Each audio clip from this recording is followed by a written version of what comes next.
Are you a socialist? Are you a communist?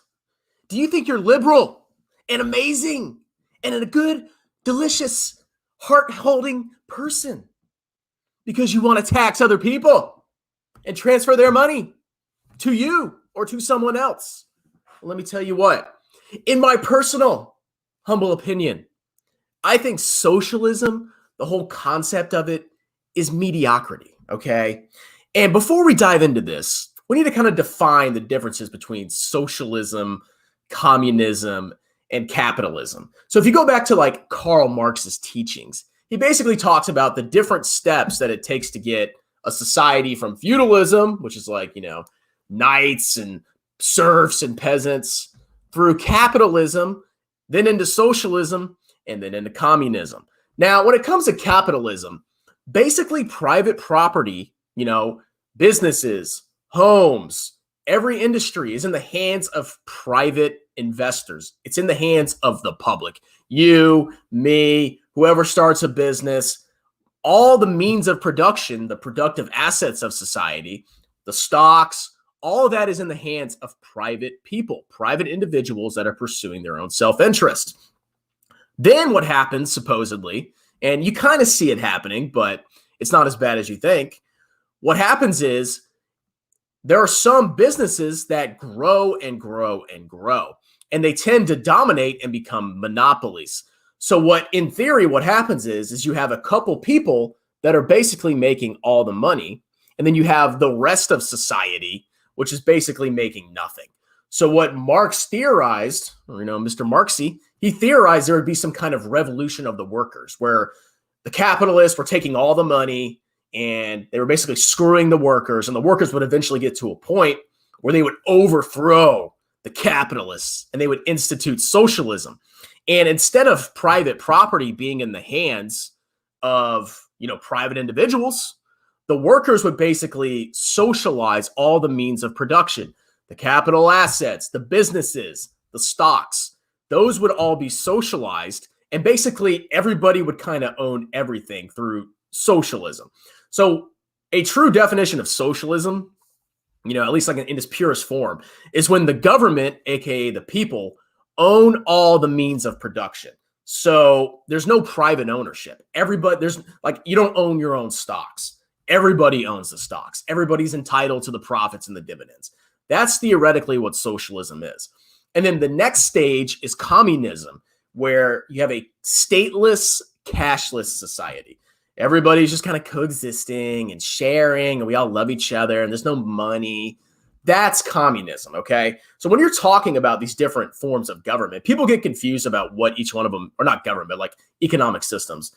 People get confused about what they mean. But think about capitalism as everybody, like pure capitalism, everybody owns private properties in the hands of, all right, yeah, I'll get to that in a little bit. Private property is in the hands of private individuals, where you get to socialism and property is owned collectively by everybody. And then you got communism, where there's just no government, there's a cashless society, yada, yada, yada, yada. So when people are pushing for socialism in the United States, what they're saying is they're saying society is extremely unequal because you have certain rich individuals that are making all this money, and then you have all these poor people that are barely scraping by. And in some respects, that is true. There are people that are making a ton of money. They own huge businesses like Bill Gates with Microsoft or Elon Musk with Tesla. And then you have all these people that are like in these low income jobs, barely scraping by. And that's true.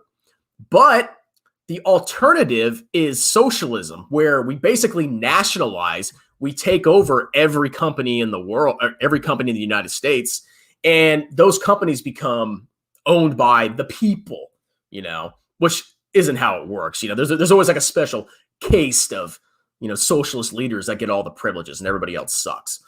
But I don't think most people want pure socialism. They kind of want a blended economy where, some things are nationalized by the government and are owned collectively, like the healthcare system, like the NHS in Britain, and they want solid benefits like unemployment insurance or childcare insurance or stuff like that. That is what most socialists in the United States want. I don't think that many people advocate for taking over every industry in the United States. But here's the problem. Let's say you want a blended economy, which we already have right now in the United States. But let's say you want an even more socialist-leaning economy where you want to nationalize the healthcare system and you want to provide as much free stuff as possible. Well, think about it. Who is paying the money to provide these free services? Where is this money coming from? It's not coming from the poor people who are basically the beneficiaries of the system.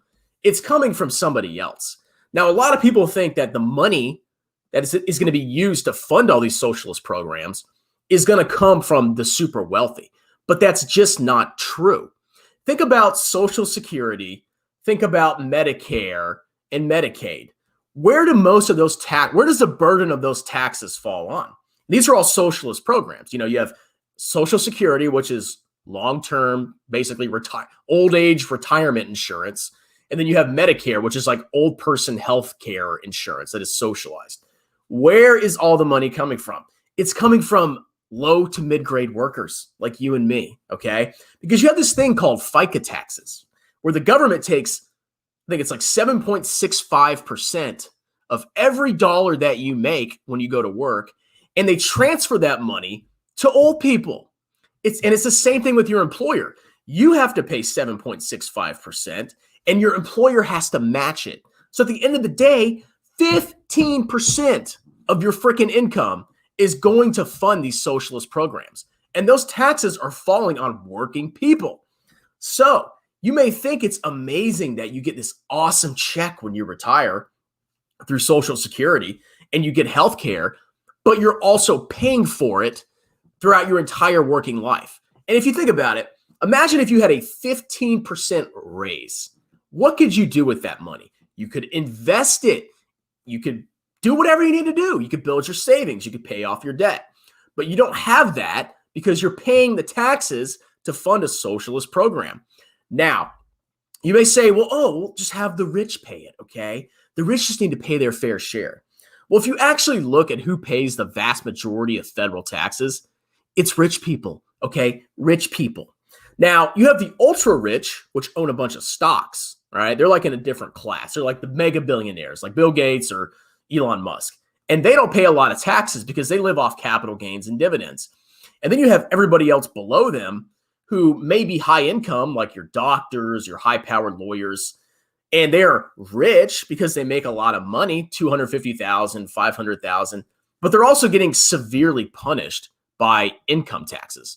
So there's only a very small, very, very, very, very small minority of people that aren't getting screwed by our current system. And that's the super wealthy who own stock in companies that have provided value to people. But everybody else gets screwed by progressive taxation. And these people that are getting screwed are not the ultra wealthy.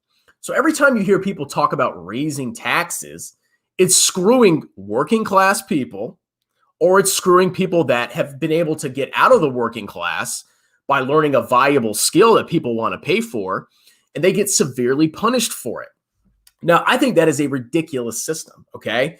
Instead of, in my opinion, instead of instituting more socialist programs where the burden of taxation always seems to fall on the working people, I think we should cut the socialist programs because you're actually going to have more money in your paycheck to do things that you want to do. For example, let's look at Social Security. 6.2% of your income plus your employer's match, so 12.4% of your income goes to Social Security. That money gets transferred from you directly to grandma. And if they don't give it to grandma, they put it in government bonds, all right? Now imagine, instead of your 12% of your income being transferred to grandma, that 12% goes into a Roth IRA and you invest and own every company in the world. What will that dollar that's put into that investment generate more wealth for everybody than just giving money to grandma so she can go buy groceries? Yes. And if you do that, if you put 12% of your income away every month, all the way to retirement, you don't need any socialist programs to pay for you because you've invested 12% of your money your entire life. And you would actually make more money from your investments by an order of magnitude than you would by just having your kids transfer money to you when you get old. It's the dumbest system possible. It's ridiculous, all right? So that's why I don't like socialism, because you don't necessarily get better off, because the entire society's tax rates have to go up, or the government just prints money, which leads to inflation. Everybody's tax burden goes up, and you're getting these free services, but you're paying for them, and you don't have a choice in the matter. It's involuntary. I would rather have a choice. I'd rather be given more money through my paycheck and then be able to choose where I put my money. Maybe I don't want to pay for childcare. Maybe I'll have my wife stay at home. Maybe I want a certain healthcare plan instead of just a mandated government plan. And I want to be free to choose where I put that money. And that's the beauty of not having all your freaking money taken away through taxation. You have a choice. But if you're forced via the law to pay taxes, you have no choice how your money is spent. They take your freaking money and they spend it however they want. So I hate it. It's terrible, especially Social Security, Medicare. Everybody's obsessed with it. Everybody thinks it's so amazing. It is complete garbage. And the worst thing is we have an aging population. So we have more older people every year and fewer younger people. And guess what that means? It's going to be harder for the younger people to pay the taxes to support the older people. But what do you think happens? The old people are like, well, I deserve these benefits. I worked my entire life for Social Security. And what happens is they just keep raising taxes on the young people. So the young people get screwed more and more and more. And it becomes this intergenerational Ponzi scheme, all right?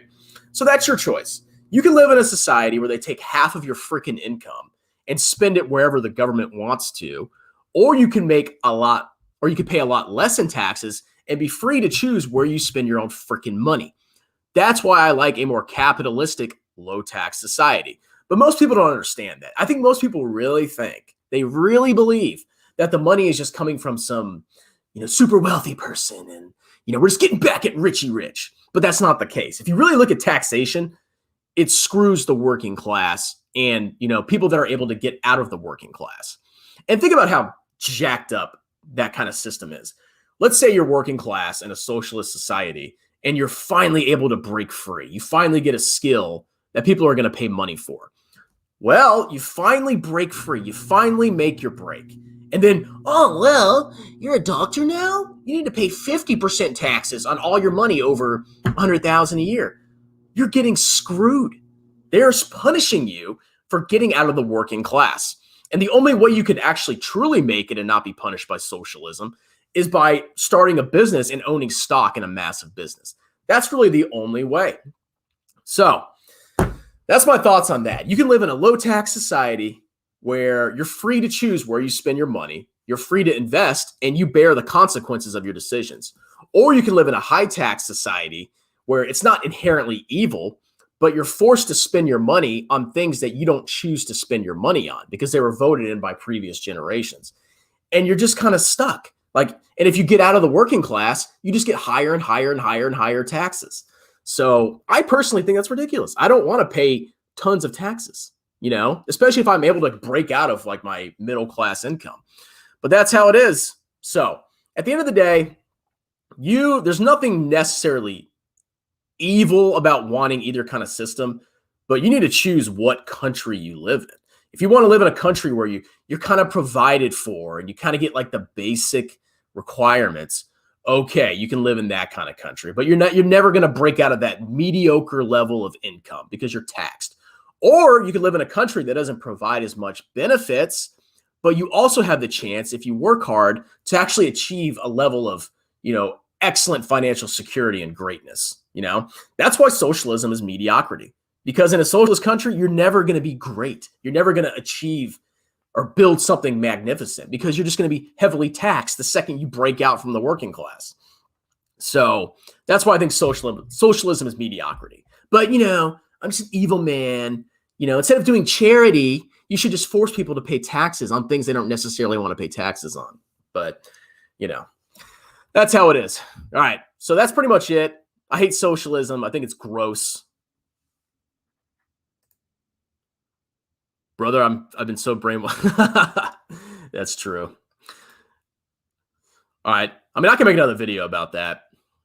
I can definitely do that. But yeah, that's why I think socialism is trash. But you can go live in Europe and they take all your freaking money and then you have like a couple bucks every month to spend on, whatever. Or you can live in America where you actually get to keep most of the money you make and you get to invest it or do whatever you want with it. All right. That's the difference. So don't buy into the BS that people are telling you. You're not a bad person for wanting to keep your own money. You are not an evil person. If you want to go work hard and work extra hours, you shouldn't be freaking punished for that. Okay. I tutor on the side, but guess what happens when I tutor? I get taxed massively because I have to pay state income taxes, federal income taxes. I have to pay Social Security. I have to pay Medicare. So I get this great check from my tutoring website. And then it's like, oh, wait a minute. You actually need to give us 35% of that for taxes. That's what happens. All right. Socialism is BS. It is garbage. But, if you disagree with me, you can email me or you can come on my show. We can have a discussion and a debate about it. That's your choice. But that's it. I guess I'll make one more video about 529s unless any of you have any more questions. And then I'll call it a day. Thanks for tuning in. Like, subscribe, tell your friends about me, post a comment, and send me money or whatever. Buy my book. See you later.